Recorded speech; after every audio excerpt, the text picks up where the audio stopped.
অনেক ঘটনা ঘটেছে। 61 হিজরির আগে এই ঘটনাগুলি বেশিরভাগ। আপনার নূহ আলাইহিস সালাতু ওয়াস সালামের 6 মাসের বন্যার পরে যে জুদি পর্বতে নৌকা ভিড়েছে, সেদিনের সময়টা মুহররমের 10 তারিখ। আদম ও সফিউল্লাহকে আল্লাহ যখন ক্ষমা করে দিলেন, সেই দিনটা মুহররমের 10 তারিখ। আদম ও সফিউল্লাহকে যখন জান্নাত থেকে বের করলেন, সেই দিনটা মুহররমের 10 তারিখ। মুসা কালিমুল্লাহকে যেই দিন ফেরাউনের হাত থেকে আল্লাহ বাঁচাইলেন, সেটাও মুহররমের 10 তারিখ। আল্লাহ পৃথিবী সৃষ্টি করেছেন 6 দিনে, সেটা সমাপ্ত দিন ছিল মুহররমের 10 তারিখ। আবার গোটা পৃথিবীকে আল্লাহ গুটিয়ে নেবেন, ধ্বংস করে দিবেন, সেটাও মুহররমের 10 তারিখ। শুক্রবার মাগরিবের আগে আসরের পরে, এই সময়টার ভিতরে আল্লাহ দুনিয়া আল্লাহ শেষ করে দিবেন।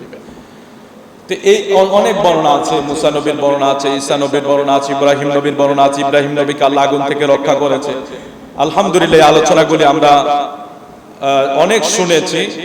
তবে দুঃখ লাগে, আমার অনেক ভাইয়ারা এসব আলোচনাগুলি করে একবারও ইমাম হুসাইনের শাহাদাতের কারবালার ওয়াজ করে না। এই জন্য আমরা যে জিনিসগুলো আমাদের ঈমান রক্ষা করে, সেই জায়গায় আমাদের আলোচনার প্রয়োজন আছে। আর সেই দিনটা মর্তবা হয়েছে, এই আশুরার দিনে অনেক ঘটনা ঘটেছে।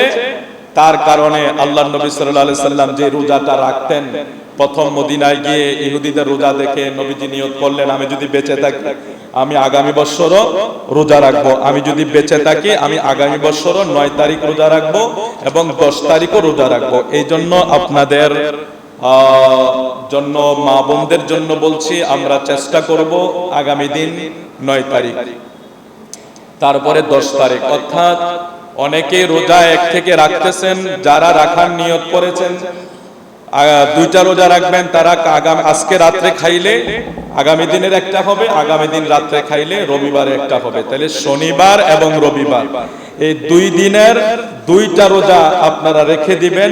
এটার অনেক ফজিলত আছে, অনেক ফজিলত আছে। আল্লাহর হাবিব সাল্লাল্লাহু আলাইহি ওয়াসাল্লাম বলেছেন, যারা এই পবিত্র আশুরার রোজা, মুহররমের রোজা রাখে, তাদেরকে আল্লাহ সামনের পেছনের আল্লাহ 1 বছরের গুনাহ আল্লাহ ক্ষমা করে দেন। মানে পূর্বের এবং সামনের এবং পিছনের 1 বছরের গুনাহ আল্লাহ ক্ষমা করে দেয় এই 2টা নফল রোজা যদি কেউ রাখে। আমরা চেষ্টা করব এই নফল রোজাগুলি রাখার জন্য। আল্লাহ আমাদেরকে কবুল করুক এবং মা বোনদেরকেও বলবেন, সবাইকে জানিয়ে দিবেন। এগুলি অনেক হাদিস শরীফ আছে। আমরা যারা রাখার ইচ্ছা আছে তারা রাখবে, যারা রাখার ইচ্ছা নাই এদেরকে দলিল দিয়েও কোনো লাভ হবে না। আল্লাহ আমাদেরকে বুঝার তৌফিক দান করুক, যদি বলুন আমিন। আহলে বাইতে রাসূল সাল্লাল্লাহু আলাইহি ওয়াসাল্লামের ফজিলত সম্পর্কে আমরা কিছু হাদিস শরীফ শুনি।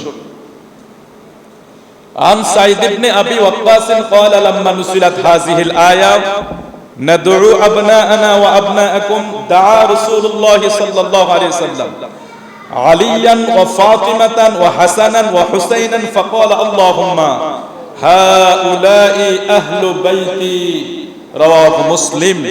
একটু আওয়াজ করে বলুন সুবহানাল্লাহ। এই হাদিস শরীফটা কোন জায়গায় আছে আমি একটু কিতাবের নামগুলি বলে নেই। মুসলিম শরীফের দ্বিতীয় খণ্ড হাদিস নাম্বার হলো 2404, পৃষ্ঠার নং হলো 278 নম্বর।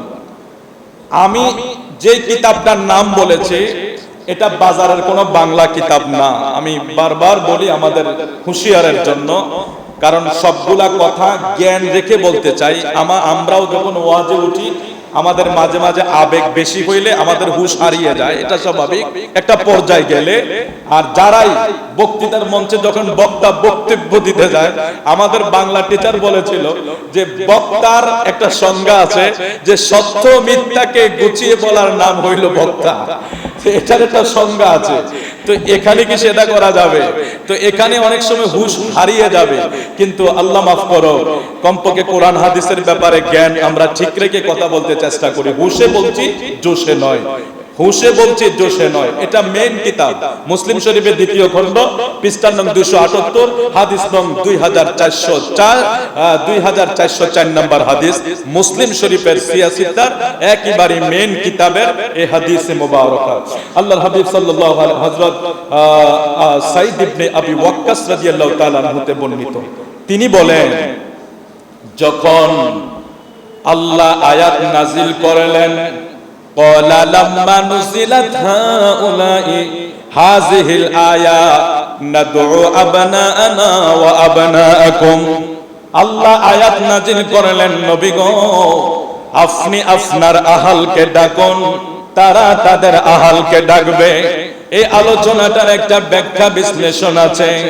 আমার নবীর সাথে খ্রিস্টানদের একটা মুবাহালার কথা ছিল, অর্থাৎ আমার নবী বলেছে, এ খ্রিস্টানেরা তোমরা তোমাদের প্রভুদের উসিলা দিয়া দোয়া করবা, আর আমি আমার আহালদের আমার প্রভুর উসিলা দিয়া দোয়া করব। যার দোয়া কবুল হয় সেই হক, আর যার দোয়া কবুল হবে না সে ধ্বংস হয়ে যাবে। তখন আমার আল্লাহ আয়াত নাজিল করলেন, নাদউ আবনাআনা ওয়া আবনাআকুম। নবী গো আপনি আপনার আহালদেরকে ডাকুন, আর খ্রিস্টানরা তাদের আহালদেরকে ডাকুক। একটা মুবাহালা হবে, একটা বাহাস হবে। এই বাহাসের ময়দানে খ্রিস্টানরা তাদের বড় বড় পাদ্রীদেরকে নিয়ে, তাদের আহালদেরকে নিয়ে যখন আসতে শুরু করলো, আমার নবী আহাল হিসাবে কাকে নিলেন? এই বিষয়টা এই জায়গায় আমার নবী আহাল হিসাবে কাকে নিলেন, আওলাদ হিসাবে কাকে নিলেন? ওয়াফা আলিয়ান ওয়া ফাতিমাতান ওয়া হাসানান ওয়া হুসাইনা। সুবহানাল্লাহ। এখন এই জায়গায় অনেক ভাইয়েরা বলে, হুজুর নবীর তো অনেক আহালে ভাইয়া, অনেক আহাল আছে, নবীর বিবিগণ আছে, সাহাবায়ে কেরাম আছে, আহলে সুফা। আলহামদুলিল্লাহ, আমার নবীর অনেক আহাল আছে। আমার নবীর বিবিগণ নবীর আহাল, নবীর সন্তানগণ নবীর আহাল। এটাকে কেউ ফালিয়ে দেয় না। কারণ আমার নবী যখন চারজন ইমাম হাসান হুসাইন ফাতেমা আলীকে চাদরের নিচে ঢুকিয়েছেন, তখন নবীর একজন বিবি উম্মে সালামা রাদিয়াল্লাহু তাআলা উনি বলছে, হুজুর আমি কি চাদরের ভিতরে আসতে পারি? তো আমার নবী বলছেন, সালামা তুমি তোমার জায়গায় সম্মানিত। এটা একটা ভিন্ন বিষয়। তার মানে এখানে কাউকে ছোট করা হয়েছে না। উম্মে সালামা যখন বলছে, হুজুর আমি কি আপনার এই সদস্যের ভিতরে আসতে পারি যে চাদরের ভিতরে তারা আছে? আমার নবী বলছে যে সালামা তুমি তোমার জায়গায় সম্মানিত। অর্থাৎ আমার নবীর বিবিগণ হলো উম্মাহাতুল মুমিনিন, সকল মুমিনের মা। আর কি লাগে সম্মান? বুঝছেন, সম্মান তো আর কোথায় সম্মান? কি সম্মান? আমার নবীর বিবিগণের সম্মান কোন জায়গায়? যে আমার নবীর বিবিগণ হইল উম্মাহাতুল মুমিনিন, সকল মুমিনের মা। অর্থাৎ গোটা মা এমন এক শব্দ যেটা পৃথিবীর শ্রেষ্ঠ সম্মানের জায়গা। তো সকল মুমিনের মা হইল আমার নবীর বিবিগণ। তাইলে আমার নবী বলছে, সালামা তুমি তোমার জায়গায় সম্মানিত। অর্থাৎ এটা আলাদা। তো আল্লাহ যখন বলছে আওলাদকে ডাকো, আমার নবী কাকে ডাকছেন? ফাতেমা, আলী, ইমাম হাসান, ইমাম হুসাইন। তাদেরকে ডেকে দুই দিকে নিয়ে নবীজি মুবাহালার জন্য মাঠে যাচ্ছে।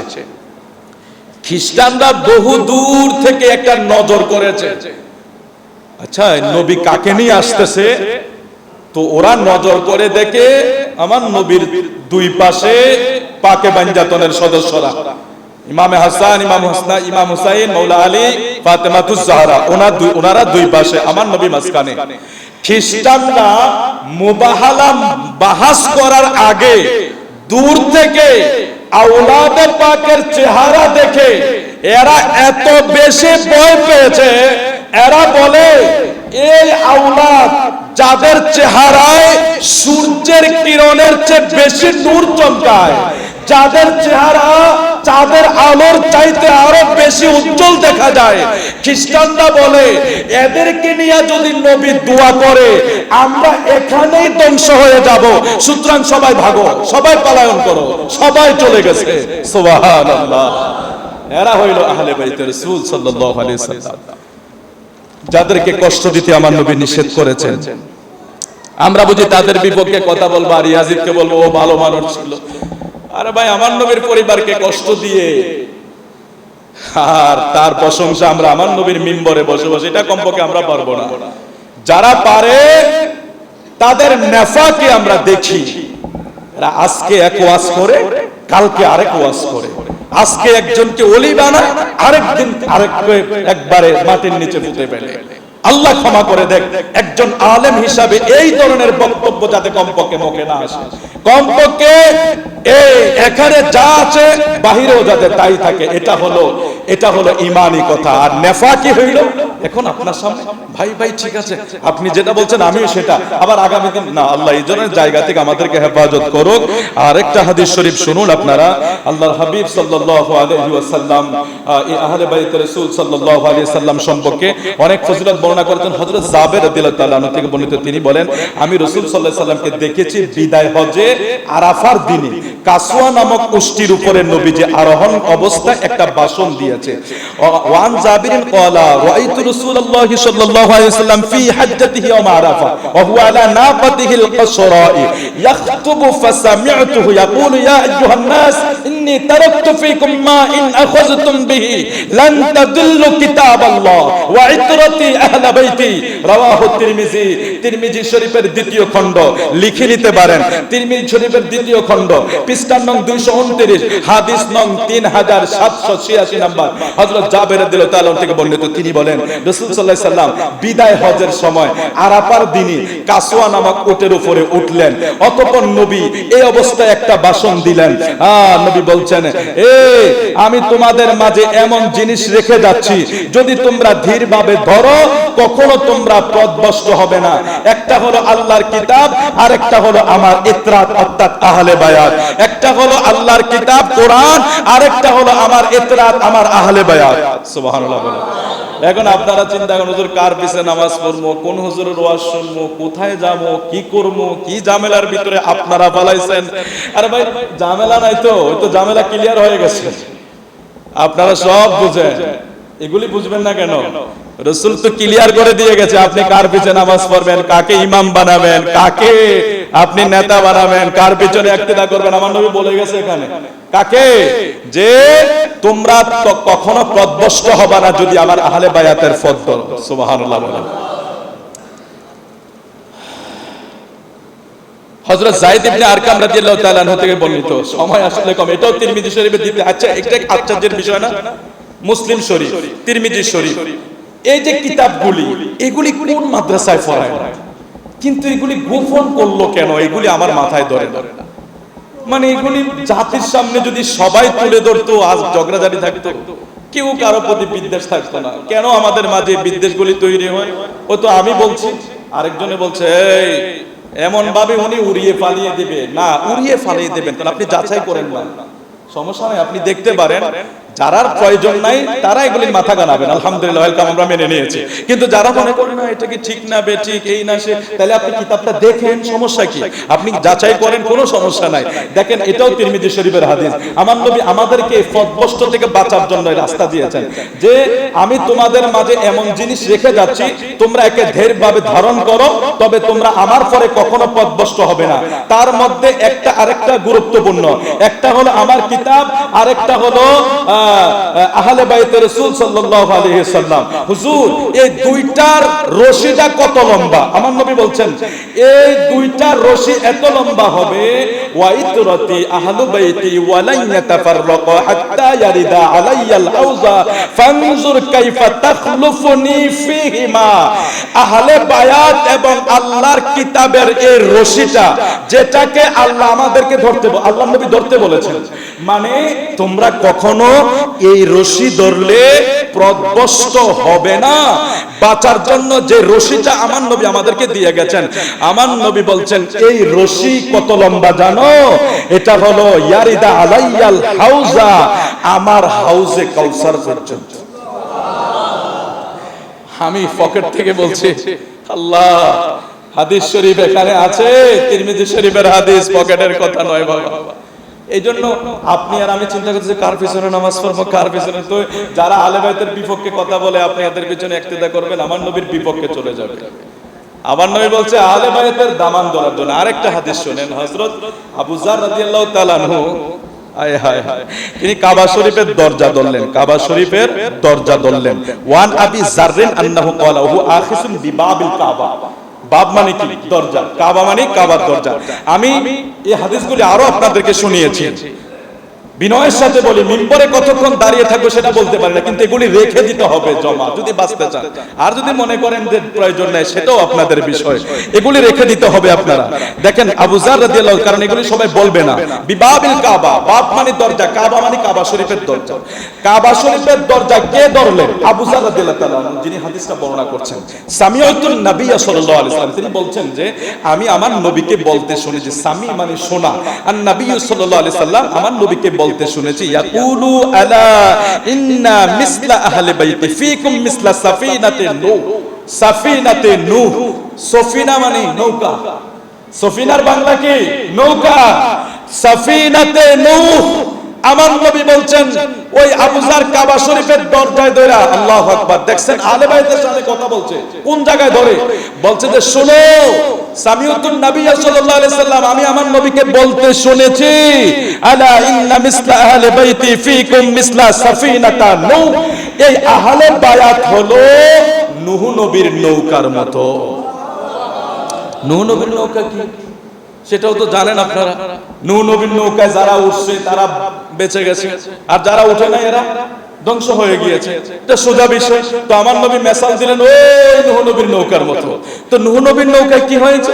যারা উঠেছে 80 জন ঈমানদার, 950 বছর দাওয়াত দিছে, সব বেঈমান, কেউ গ্রহণ করে নাই। 950 বছর, 950 বছর আমার নূহ নবীকে কাদাইছে, মেরেছে, অত্যাচার করেছে। তো নূহ নবী শেষ পর্যন্ত বদদুয়া করেছে, নৌকা বানাইছে, বিশাল নৌকা, সেটার ভিতরে যারা ঈমানদার, তাফসীরের কিতাবে আছে কম বেশি হতে পারে 40 জন নারী, 40 জন পুরুষ। নূহ নবীর উম্মত ছিল কতজন? মাত্র 80 জন, মানে ঈমানদার। ঈমানদার উম্মত এমনও নবী আছে মাত্র 1-2 জন উম্মত ছিল।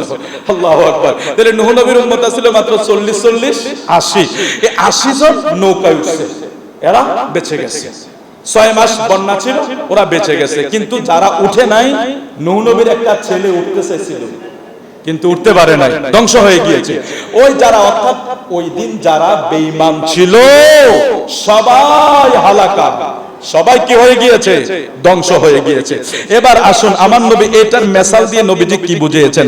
আমার নবী বলতেছেন, শোনো, মান রাকিবাহা নাজা, যারা এই আমার আহলে বায়াতের আমার নৌকা, আমার আহলে বায়াত হলো নূহ নবীর নৌকার মতো। এই নূহ নবীর নৌকার মতো এই আহলে বায়াতের নৌকায় যারা উঠবা, মান রাকিবাহা নাজা, তারা যেন নাজাতীদের দলে অংশগ্রহণ করবে। আপনারা হিসাব মিলিয়ে নেবেন কি করবেন না করবেন, কোন দিকে যাবেন। তারপরে নবীজি বলছেন, ওয়ামান তাখাল্লাফা আনহা হালাকা। হালাকা শব্দের বাংলা হলো ধ্বংস। যদি উঠে নাজা, যদি না উঠে হালাকা। যদি নৌকায় উঠে বেঁচে যাবে, যদি না উঠে ধ্বংস হয়ে যাবে। যদি আহলে বায়াতকে ভালোবাসতে পারে, সে জান্নাতীদের দলে অংশগ্রহণ করেছে। আর যদি ইয়াজিদকে ভালোবাসতে দিয়া আহলে বায়াতের হায় হায় হায় হায় দুর্নাম করবে, বিভিন্ন বাজে বাজে কথাবার্তা বলবে, আমার নবী বলছেন হালাকা, ওরা ধ্বংস হয়ে যাবে। এখন বাবা, শিক্ষিত সমাজ, সুশীল সমাজ, এখানে কোনো পকেটের কথা নয়, এগুলি হাদিস শরীফের কথা। আপনারা বিচার করে নেবেন যে কোন জায়গায় আপনারা যাবেন, কার পিছনে নামাজ পড়বেন। মুসনাদে আহমদ, মেশকাত শরীফ, পৃষ্ঠার নং 573 নাম্বার, এই কিতাবগুলি আমার কাছেও আছে ইনশাআল্লাহ। আল্লাহ চাইতো আমরা জিম্মাদারি নিয়ে কথা বলার চেষ্টা করি বাবা। আমরা একটাই আশা, আমাদের ঈমানটা যাতে কেউ না নিতে পারে।